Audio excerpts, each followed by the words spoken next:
Good morning, afternoon, or evening, depending on when you're listening to this. Welcome back to Beyond Recovery. My name is Matt, and I have Dora on the show today, and she is in charge of and the creator, the mastermind behind Soberoso, which is a podcast as well as a brand. Dora, thank you for joining me. How are you today?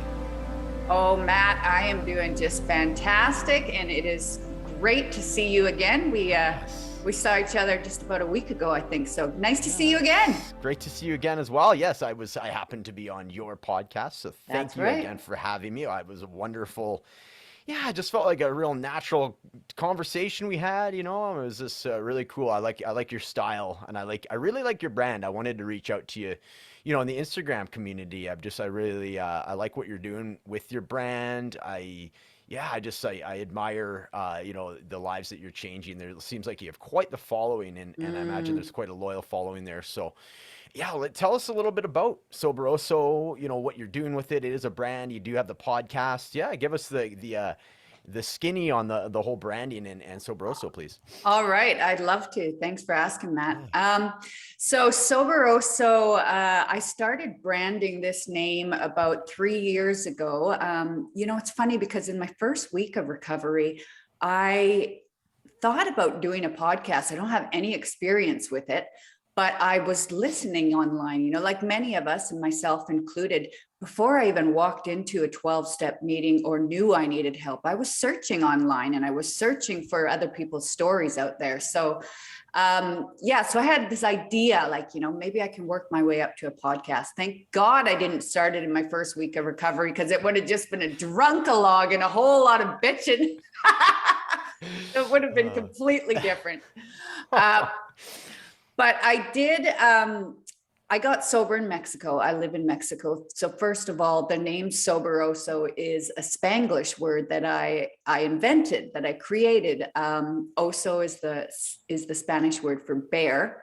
So when you put those together, you get a non-drinking, non-using bear. And because I did start my recovery journey in Mexico, I always want to remember that, like wherever my life takes me. So Soberoso is Spanglish, baby. That's so cool. That's so cool. I want to get into so you sobered up in Mexico. When I think of Mexico, it's kind of one of these places. It's like Las Vegas. People go there for the all-inclusive. Drinks are flowing, right? How challenging was it for you to sober up in Mexico? It was super challenging. And like an alcoholic or addict like myself, we find all these ways to justify in our own minds why we're not getting sober or why we're not changing. And one of them for me was that, I loved Mexico because it was, like you say, it was like party land for adults. And mostly everybody that was there was, on vacation, and you blended in. You could drink on the road, you could drink in the day, you could drink in the morning. And, it didn't look any different than anybody else that was doing it. So it was easy to be attracted to that lifestyle of partying in Mexico. So yeah, I didn't think that I'd be able to get sober there. I thought, oh my goodness, I'm going to have to leave this place I've learned to love, because who can be sober in a party town, right? Right. And we'll circle back to that, because I do want to get into, in depth into your origin stories, but a little bit more about, so you've been doing the podcast, you did work your way up to being able to do it. And you've been doing it for a few years now. You basically started during this pandemic that we're going through, and and it's what has it been like for you, as far as I know what it's like for me. It's been wonderful for meeting people like yourself, and just networking, and like you mentioned, hearing other people's stories. So I want to know, what has your podcasting experience been like these last few years? All right. Well, the podcasting, like I said, it was a whole new thing for me, but in my own recovery journey, I was really drawn to people's stories, like people telling their stories of their backgrounds. In the beginning, that's what we're attracted to, finding people that are like us, and talking about shit that I didn't talk about, that I held inside. So when I first started my recovery journey, I loved people's stories. So the podcast started up in the pandemic. I was in Mexico. I was in isolation. And I went from, going to 3 meetings a day in person in early recovery to all of a sudden not being able to go to the thing that was keeping me sober. So I fired up the podcast and Soberoso. I had locked down the name for, Facebook, Instagram, and a website, but I hadn't done anything with it, but I had locked the name down. And when the pandemic hit, I jumped right into it full feet. Like I didn't even have a week off of downtime or of getting bored or a vacation. Like I went into full on creator mode, and you know what? It saved my ass. Wow. Because an alcoholic and an addict like myself, we don't do well in isolation. Isolation is a dangerous place for an alcoholic or addict, and we lost many people in the pandemic to that. So for me, having this new learning experience about firing up the podcast, like I learned everything from scratch, what kind of mic to get, to phone, the podcasting, the editing, the videoing, the content creation. Like there's so much. But I was also inspired because at that point in my recovery, I saw that I could do it. And I was tapping into that creative side that I didn't really have in the beginning of recovery because I was in such a fog in my brain space, right? Wow. So I was like so excited, like at the ideas, and they were flowing, and I had this new passion. And I really thought the podcast would be, sharing those stories that I mentioned of other people, because I really enjoyed that. So I started interviewing people from around the world. And within the third episode, I also realized not only was I sharing other people's stories, but I was getting to own my own a little more and a little deeper. So the podcast for me and my experience has really enriched my own healing journey and recovery, and also saved me through that isolation. I think, I was constantly in recovery mode. So it's been a blessing for me and for many of my listeners and followers out there today. So it's a win-win. It's amazing. That's so cool. Like, I love it. I love how it showed up in your life and how you took it and just ran with it. And then there's so many lessons that, that came out for the listeners of what you just mentioned there. So really, really cool. And what has it been like for you as far as, has it kind of surprised you as far as you've been able to talk to people worldwide? Like, did you have any expectations? And now all of a sudden you got, people from Europe, people from Japan, potentially Australia. Like, what has that been like for you as well? Like, what has the reach been for your community? Oh, I think I've got over 36 countries listening right now. And you know what, when I first had this initial idea, like I mentioned in early recovery, my idea was that I was going to get an old van or something to make a recording studio in and literally go face to face, like on the road in Mexico to some different destinations where there was meeting and interview people. That's so cool. And then when the pandemic hit and, Zoom came out, like that was a whole new experience for me. And I was like, I don't even have to do the physical transportation. Right. So in the beginning, I just started reaching out to people that were on Instagram that I followed and admired, and, people that were talking about recovery. And now going into the third year and the third season of Soberoso, I have to filter through all the requests to be guests on my podcast. Wow. So that's pretty cool. Very cool. Good, it's not, problem's not the right word, but you know what I mean? Good problem to have. Like, you're at the stage where you can, you put all this equity in, and you got some equity behind yourself as a host and the brand. So really cool spot to be in. I love that idea though. It's like, who knows, that could be a future plan, right? I can picture you ripping around in a van and interviewing people. That's a really cool idea. Yeah. So cool. Before you're currently up in Canada right That's now. Right. I want to do a little shout out to you, the first time grandma. So you're up, and we'd mentioned before we got started here, like how important the timing in your life is to be that you're a sober grandma. You can enjoy all this. You can be present in, being a grandma. Let's talk a little bit about that. How has that been? You've been up in Canada for the last few months, I believe, but tell us about that. Well, I came up for the summer. All my family lives in Abbotsford and Maple Ridge in the Lower Mainland. And I myself was a teenage mom. I had 2 kids of my own before I could even legally buy my own alcohol. So, there was a lot of struggles, and I struggled with alcoholism and addiction for 30 years before I got sober. I didn't know it back then, but it was present in my life for 30 years. So I wasn't the stand-up mom that I wish that I could have been, you know. My parents helped me out a lot and raised my girls for a majority of their lives. And thank God I still have a great relationship with them. You know, I did show up in their lives through their high school years and try to be that mom. But yeah, that drinking and that addiction was still, you know, underlying, and it just waited till they graduated to get back to it. Right. So Right. it never left. Ah, gotcha. So coming here and being able to be there for my daughter who's married and, you know, planned this pregnancy, and it was such an exciting pregnancy, and to be there through the whole delivery and the labor of 48 hours, which is insane. Yeah. And watch my first grandbaby take her first breath of life was just, you know, I can't undo my past, but I can start, you know, the living amends and being different today. And that's what I want to do. You know, I want to be there for my girls now, and I want to be there as a sober grandma. You know, I want to be a part of their life. So it's been amazing. It's been absolutely amazing. And I'm just in love with that little girl. Oh, so cool. So yeah, it's so inspiring. I'm sure a lot of people will that'll touch people in the feels for sure. Aw, So, and you mentioned so you will be heading back to Mexico here. I think yeah, in the coming months. At the time of recording, we're about like mid to late September. So you got another month or so before you're that's heading right. south. Yeah, That's cool. right. Right in time for when it gets nice and cold up here in Canada. So That's good, right. good. That's You planned it well. yes, yeah, yeah. Yeah. That's the purpose. Right on, yeah, right. So I'm curious, like how long you've been in Mexico. We've had little, hints at your backstory. Let's circle Uh-huh. the clock all the way back as far as you care to go.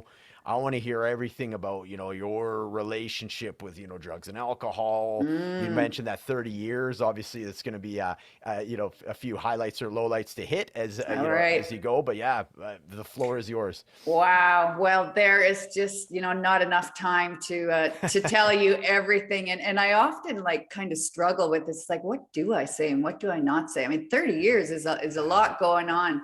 So I'll just see where my higher power takes me right now in this interview, and we'll Yeah. see where it goes. I grew up in a very loving and caring home as a child. I had a Christian family, went to church on Sundays. My parents didn't drink alcohol, or, you know, I didn't see any domestic violence or fighting or alcohol or addiction in my family growing up.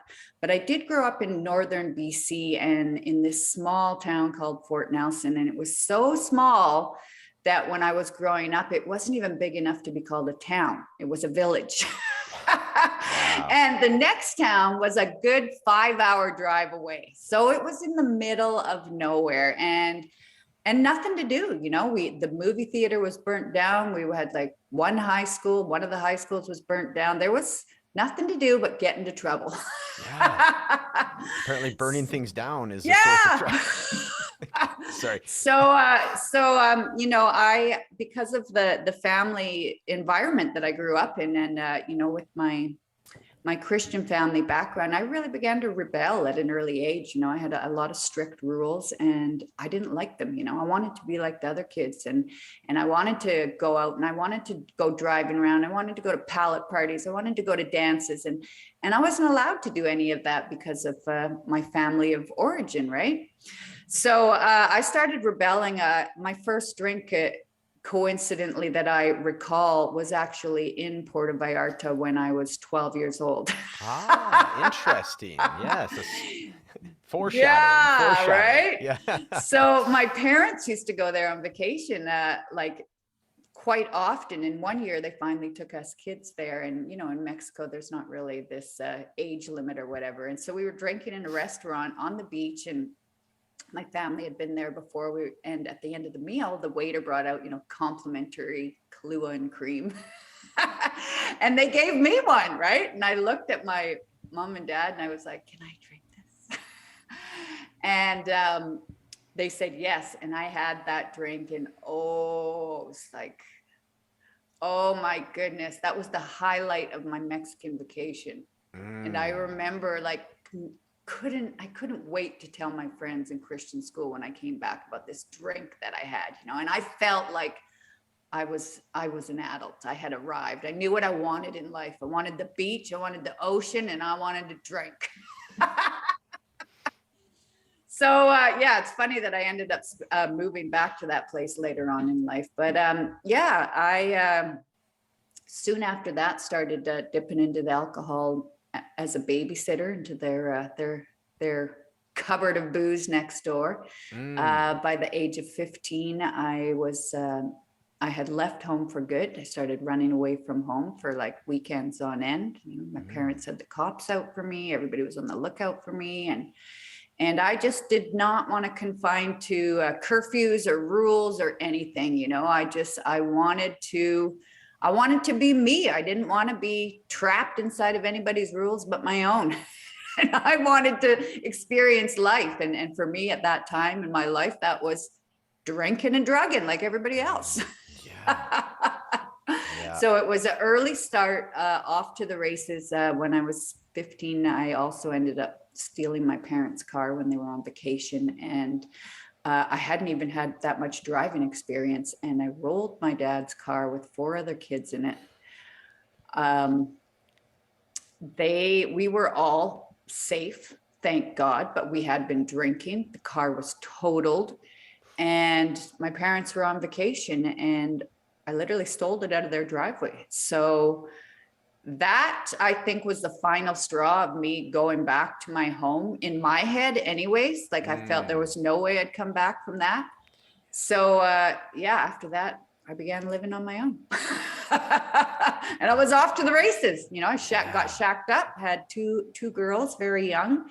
And then I think early on, I suffered from, you know, postpartum depression, which is talked about a lot nowadays, but we're talking 30 years ago in this small little town, and it was not so common. You know, there was one doctor in town, and we didn't have the internet and the power of knowledge so easily at our fingertips. We didn't have cell phones then. Like, you know, if you wanted to know something, you literally had to go to the library or read it in the encyclopedia. Right. Good point. Yeah. Oh boy, that sounds like a dinosaur.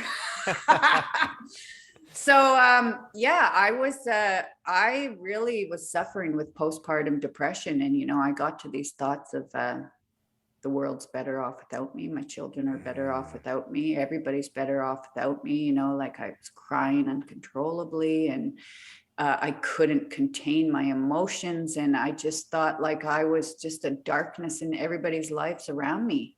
And yeah, I did find out through the doctor that I had depression and I was prescribed some medication.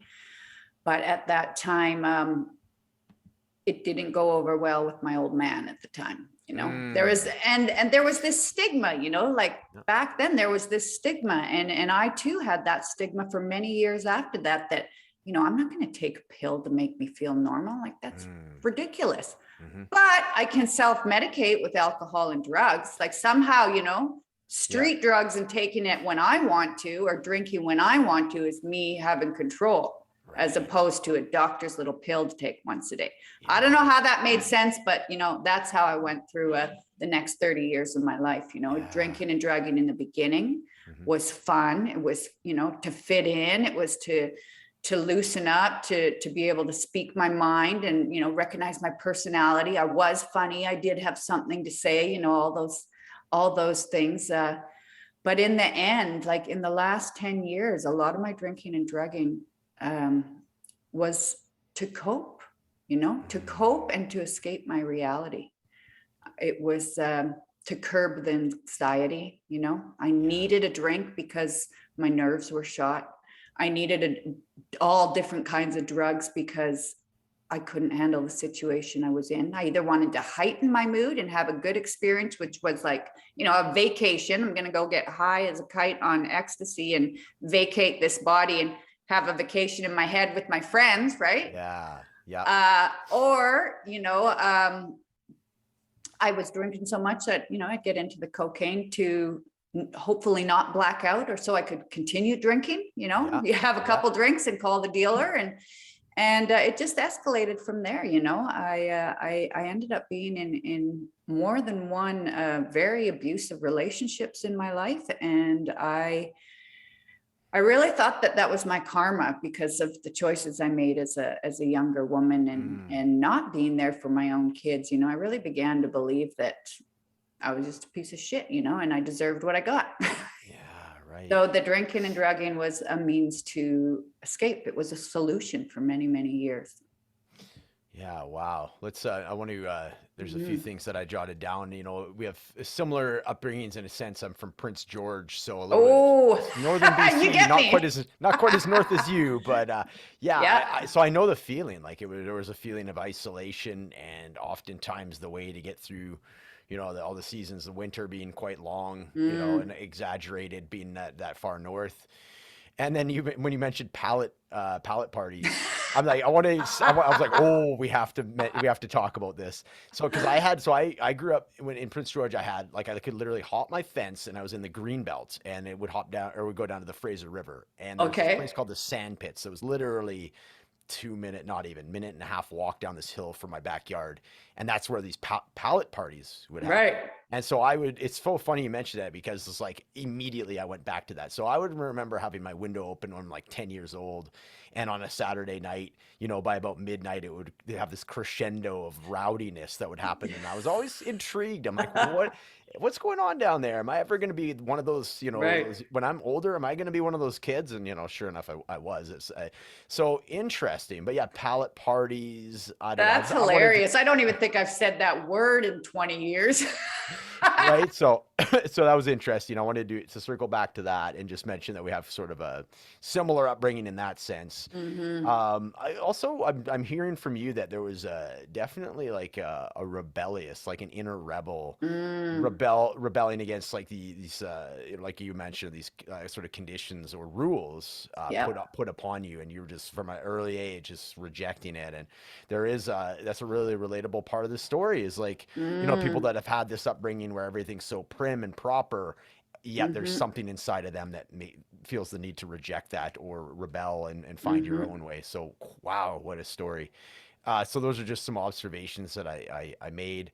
Now we're getting into, like you say, where it's switched on you. It was this enjoyable experience. And like you say, it was like you felt like you're tapping into yourself and finding your voice and such. And then it shifted, gradually over time as it does to a point of Hmm. this coping and this escape mechanism and such. So, Hmm. when did you find yourself down in Mexico, like full time? Like when did you move, and what were the circumstances for you moving down there in the first place? Well, I started to vacation there a lot, through my addiction and alcoholism. I also had a very good working ethic, so my mindset was work hard, party hard, It's like I would work hard, I'd make money, I'd take care of my kids for some of their lives, and but party on the weekends. So I started to vacation in Mexico. I think the first time I went down there was like 98 or something. Hmm. So then I just started, taking all my vacations there. All my vacation time was, coupled around a long weekend, and I'd go to Mexico for a vacation. And I'd literally be pissed from the night before I got on the plane to the time I got on the plane till the whole time I was there, blackouts and back on the plane. And you can sleep when you're dead was my motto for so many years.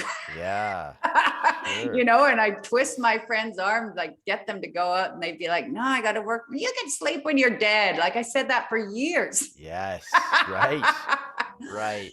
So What? yeah, I started going down for quite a while, but I moved down in 2017 Okay. and Yeah, became a temporary resident down there. So yeah, and so that was right before the pandemic. Well, a couple of years before the couple pandemic, years. but yeah, Yeah, yeah. interesting. And so, are you? It's not. So you're not necessarily a full time resident down there. You'll go down there No, for the I'm a winter. temporary resident Yeah, there, I but gotcha. I'm still a Canadian citizen. That I'd Cool. never give that up, and Yeah, I'll exactly. always be a Canadian citizen. Very cool. I mean, British Columbia is such a beautiful Oh, spot, right? It's, you don't want to miss out on that. Aside from the, the recent, probably 5 or so years have been some really bad fire seasons, unfortunately, with the similar to yeah, anybody, any listeners down in California, kind of, I'm sure they can feel the pain on that is just so right. dry, tinder dry and just getting these, smoke-filled summers. But every second summer seems to be like that. This one was quite nice this year, but so that's really cool. So yeah, balancing your life between Mexico and in a beautiful spot up here in Canada. Well, Really, I also mentioned, it's interesting because when I got clean and sober, there's so much of my past that I'm still unraveling, and for the first time, I can really look at things I never did. When I was going through my addiction, I never looked back. I felt like I was just, moving from chaos to chaos, just mm, propelling forward. Never really had time to digest or look at these patterns of my behavior and how they were repeating. But now, in my recovery journey, I've been able to look back at some of those things because I don't want to repeat those patterns. But I was also kind of like, if it's not broken, don't fix it. Why would I want to look under that? Why would I want to look at, why I am attracted to and keep ending up in abusive relationships? Why would I want to, I'm in a good mood now. Why would I want to look and bring up that shit? sure. Yeah, right. So Yeah. along with the mental health issues in being a teenage mom that I had earlier on, I've also realized, from moving from Fort Nelson to Abbotsford, um, I had to deal with the rain and I wasn't used to that. In northern BC, I had cold snow and you Mm-hmm. can be 30 degrees below, but the sky's still blue. You can Yes. go Good point. skidooing, you can go sledding, you can have a bonfire, you can go skiing, you can do shit. Mm-hmm. And, moving down to the Fraser Valley, all of a sudden, it doesn't snow very often here. If it does, it disappears within a day usually. But Yeah. now all of a sudden I've got this chunk of rain for 4 months of the year and it's gray and you can't do Yeah. anything in the rain and Right. it's depressing and you're going to work Monday to Friday and you're hoping that on Saturday on your day off, the sun's going to shine. Doesn't often happen. So, Mm. you're getting up, going, rainy boots. It's very depressing for me. So Yeah. I also suffer with that SAD, that seasonal affective Mm-hmm. disorder. Yeah. So for me, even years ago when I was still drinking and drugging, I remember I'd go to like tanning booths in the middle of the winter because Mm. not for the tan, like I needed light. I felt like I was Yeah. chilled to the bone and like Yeah. I had this mentality, and I remember always thinking, when the summer comes, my life will get better. When the summer Okay. comes, Yeah. everything will get better. And I mean, living in the Fraser Valley with a lot of rain, like that's a long time. That's a long time to wait for your life to get better every No. year. Sure. Interesting observation. Yeah, absolutely. That I could see where that would come up, and yeah, it just constantly putting the future, like putting your happiness in the future, can be Yeah, incredibly challenging, exactly. especially when you are looking to you're in active recovery and such. I want to get into the actual. I'll give you your opportunity if you're comfortable doing it. The moment or moments where you're like, okay, I there needs to be a change here. You mentioned that there was oftentimes you would just sort of sweep away okay, this emotion, Mm-hmm. if it ain't broke, don't fix it. You sort of avoid that. Certainly somewhere along the line there was an opportunity, or Mm-hmm. the universe tapped you on the shoulder, or maybe smacked you on the back of the head and goes, okay, it's time to lift up the hood here and let's look in the engine. And when did you and why did you make those changes? Mm. That's a great question. And, looking back, there was a lot of nudges, let's say, along the way, that I didn't wake up over. And unfortunately, a woman like myself, or an addict like myself, and probably like yourself too, Matt, is that we have to get to this rock bottom before we can turn around. It's often been referred to as the gift of desperation, the Mm. acronym for God. And for me, looking back, I had an addiction problem for many, many years, and I didn't know it. I was uneducated, and like I said, I blended in with my environment and the people around me. So why was I any different? You know, I was just doing what everybody else was doing. Totally. But there was something on the inside that for many years, I was carrying a lot of shame around, you know, I was blacking out for years, you know, but I would also leave to go out on a Thursday night and come home on a Monday. Right? So it's like, you know, why don't I remember 2 of the days when I've been up for 4? Well, I don't think our bodies are meant to remember that without sleeping or eating, you know? Sure. Good point. Yeah. But I held the shame, you know, because I would miss a complete day. I was awake, I was out. People told me I was out and I was funny, but I had no recollection of it. And so in that time, I mean, crazy shit could happen. I mean, many things could have happened to me. Could have been killed, murdered, raped, you name it. Yeah, right.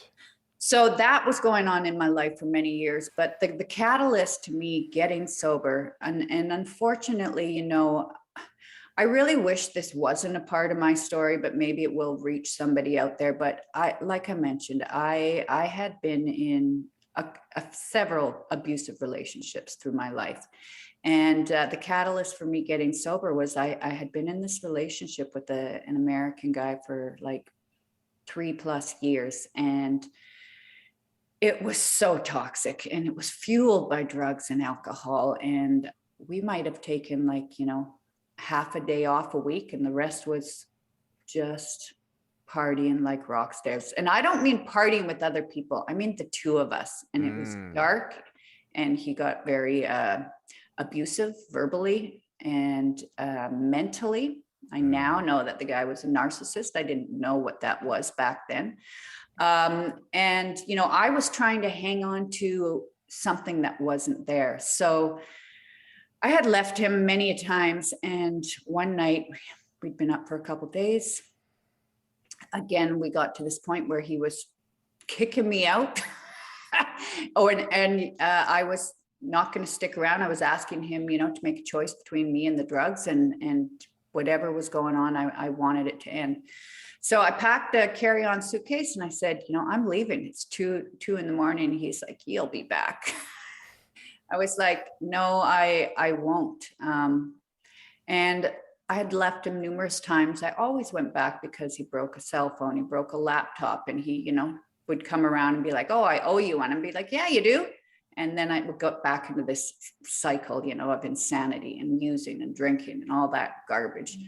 So I left the hotel room I left our place, and I got a hotel at like 2:30 in the morning with my dog. I walked into that hotel room, and I fell to the edge of that bed, and I cried out to a God I hadn't spoke to in a long time. And I said, you know, God, help me, give me the courage I need to stay away from this man and this relationship that's killing me. And I went to sleep for about 4 hours. And, you know, none of my family liked this guy. My friends didn't like this guy. Everybody thought he was bad news. And I don't know, I was so insecure and had no self-respect or self-love that I just was trying to change myself. I was a codependent, you know, I was people pleasing, trying to get, you know, if I do more, he's got to love me. I knew he loved me, you know, in the first week that we got together, because he showed me. Now I know that's love bombing. But so the next day I got a taxi, and I blocked his phone number, and I was heading closer downtown. And on the way, I had a beer in my hand, and on the way, I had this epiphany. I had this thought, maybe if I stopped drinking for a while and stopped drugging, I would have the courage to stay away from this guy. You know, maybe that's something I had not tried. Like I mentioned, drinking and drugging was my solution, especially in a time like this. You know, now I'm 43 years old, starting my life all over again from scratch, ready to do that, be on my own, and start from scratch all over again. Like, this is when I would party. This is when I need to escape more than ever. But this thought came, you know, maybe if I don't drink and drug, I'll stay away from him. Because when I didn't drink and when I didn't drug, I knew I shouldn't be with this guy. But the moment I start drinking or drugging, all my decision-making skills go out the window. And that was the last drink I ever had. Wow. On that taxi ride. Wow. That's profound. Yeah. Yeah. So I checked myself into a hotel room, and I called a couple women who I had known had been in 12-step programs in the past. And I said, you know what, I left this guy again, and I think I'm going to quit drinking for like a month, so I can really stay away. Do you think those meetings would help me? And both of these women separately said, oh yeah, for sure, they'll help you. And they, found meeting locations and schedules and sent them to me. And like I said, that was the last drink of my life. I never went back to the guy, and I have been on a healing journey ever since. Getting clean and sober was just the beginning. The drinking and drugging is just a symptom of underlying causes and conditions. 100%. Wow. What a story. That is, thanks for sharing that. Thanks for being so honest about it, and that's profound, just like right then and there, you left that behind you, and that's powerful because, looking back, I didn't know that was going to be my last drink. I didn't plan it like, oh, this is going to be and I really only thought I'd do it for a month and get my life back, but what life? I wasn't going to fix everything in a month. Yeah. But you know what? I think that's good advice for anybody listening, because that does come up with a lot of people, myself included, in my journey. I was like, God, so you're telling me I can never drink ever again? And it felt so pressured, right? But when you say, okay, well, I'm just going to do like a week, or, or the one day at a time, or one moment at a time, however your brain wants to frame it for you to be able to successfully maintain sobriety, essentially, right? So that's a great part of your story, a huge part of your story. So what kind of stuff, aside from the meetings, going into, it sounds like you mentioned with the podcasting thing, you when you get into something, you go into something, right? You're very and you had mentioned your work ethic before. So I'm curious, what other things have helped you maintain sobriety, over these last 30 years? Like, what is your recipe as far as, things that keep you satisfied and keep you feeling as your true self, and sober at the end of the day? Okay, well, just a correction. I haven't been sober for 30 years. I drank and drugged for 30 years. Yes. Yes. So, I have actually been sober. It will be 4 years on December 2nd, clean and sober, no drugs, no alcohol, God willing. Yes. And you know what? It's funny because 5 years ago, for one thing, I would never imagine that I'd be talking to you or anybody in public or putting a video out there about being an addict or alcoholic. Like, I would have said you were nuts. And you know what? Nowadays, I feel so passionate about sharing my story and sharing the stories of others, because I feel like myself, I didn't go into rehab. I didn't do anything like that. And I feel like there are people out there that probably get lost. I thought it was just me.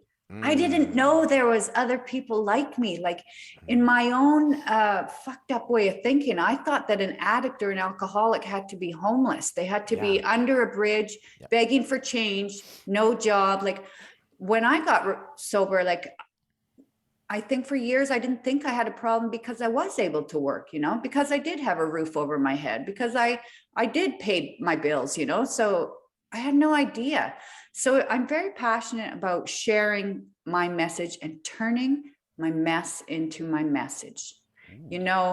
Prior, I mentioned a little bit about this shame and guilt about these blackouts. Like, I never told anybody about that.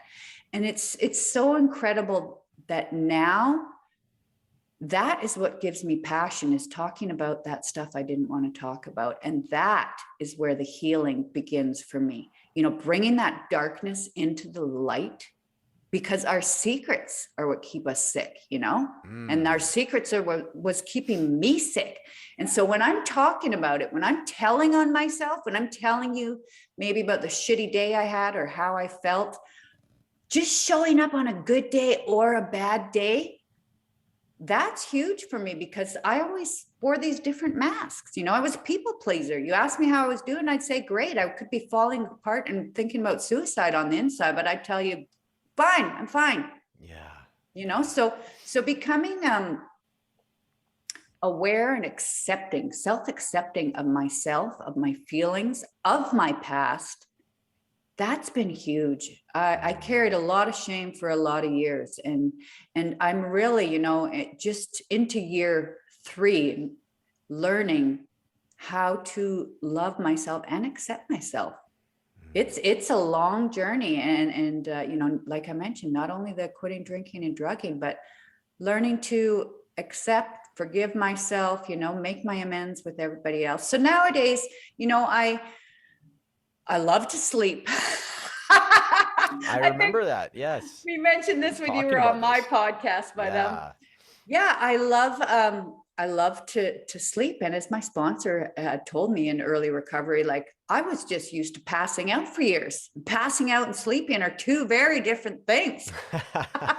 You're here. Yeah. Yeah. So you know, a big part of staying clean and sober and on this journey is keeping many different aspects of my life in balance. You know, if the pendulum swings too far one way or the other, Yeah. then I'm messed up. So that Yeah. means, you know, sleeping, taking care of myself physically, a little bit of exercise, getting outside. I love the outdoors. Like for me, I feel like you know, meditation is thrown out there a lot, and in early recovery it can be hard to quiet your mind, like to get silent. Like there's a lot of shit going around in there, you know, and it can be like Yeah. impossible. So, you know, you can find meditation in different ways. And for me, I love just, you know, leaving my phone at home, getting outside on a sunny day with a blue sky, walking around a park, even if it's only 15 minutes with your dog.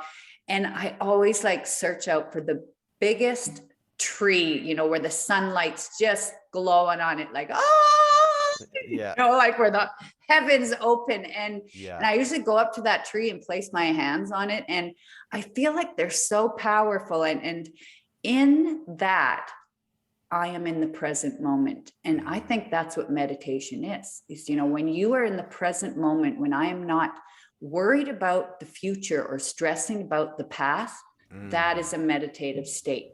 So for me, being in the present moment and finding ways to insert that in my day to day and in my life. So if that's, like I said, putting the phone down, going for a walk, because that's where I can be in the moment, in nature.